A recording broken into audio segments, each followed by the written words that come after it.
Hi, my name is Sakai Leverett. I'm the director for Learning Curves, a TV pilot based around the concept of overcoming differences. Hi, I'm Ebony Lewis, the producer for Learning Curves. We all have experiences with learning how to overcome differences.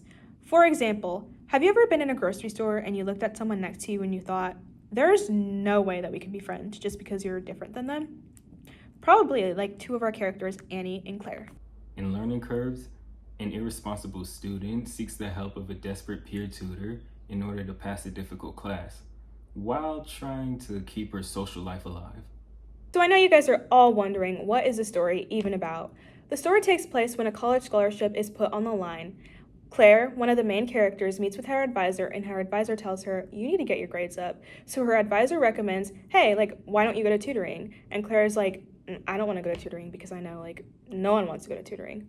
But she ends up going, and her tutor ends up being Annie English, who is at risk of losing her job as a tutor because she really can't relate to any of her tutees because she has never really struggled in school. Both of them must learn to overcome their differences so that way Claire can improve her grades and Annie can keep her job as a tutor. Now let's talk about the main characters. We're going to start off with Claire. Claire is a social butterfly. She would rather focus on socializing than keeping her grades up, and that's why she is struggling with her grades. She's very indecisive and she leans on her friends for a lot of her decision making. She's that friend that you have that will text you and be like, should I send this text to him even though you told her a million times, just send the text? She's that girl. She's very creative though, which helps her to keep a lot of her friendships. Our next character is Annie. Annie is very intellectual, loves to study, and dedicates her entire life to school. She kind of has social problems, but she secretly loves drama. And so that's why she kind of involves herself with Claire a lot more than she typically would because she knows that Claire has some stuff going on. So next up is Gene. Gene is Annie's boyfriend, and Gene is head over heels for Annie. He's completely in love with her. But they do have some issues because Gene fears that if he demands too much from Annie, she will break up with him. So he kind of likes to let her make her own decisions, and he keeps the circle very small. So now on to Riley. Riley is Claire's best friend. She is a wild party girl. She goes out every weekend, and she's very hot-headed and petty. A lot of people are scared of her because of those attributes, and they're like, I'll keep my distance from her. She likes for all the attention to be on her, so when she walks in a room, she's like, I'm here, like she will announce herself.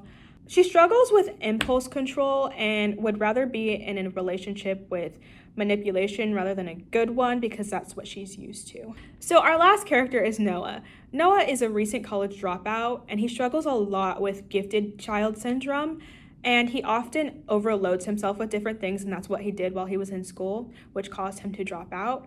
He's that guy that walks around campus that was in all AP classes in high school and eventually joins a frat his freshman year and realizes this is not what I want to do.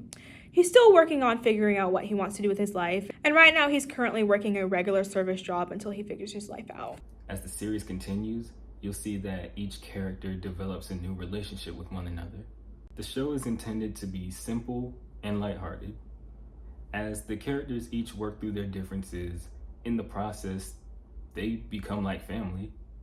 If you love the themes that Schitt's Creek covers, or you enjoy the camaraderie of the characters in How I Met Your Mother, you'll most likely enjoy Learning Curves.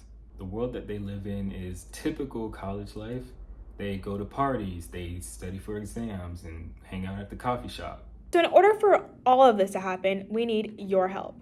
By donating, your donation will help cover the cost of catering, hiring cast, wardrobe, hair, makeup, set dressing, post-production, and submission to festivals. We live in a society where people struggle every day with learning how to overcome differences, whether that is socially, like at work, at school, or even at the grocery store. The world is full of different types of people, and if we simply learn to overcome our differences like a lot of the characters did, we could all live like one big happy family. And who knows, maybe a lot of our conflicts can be prevented.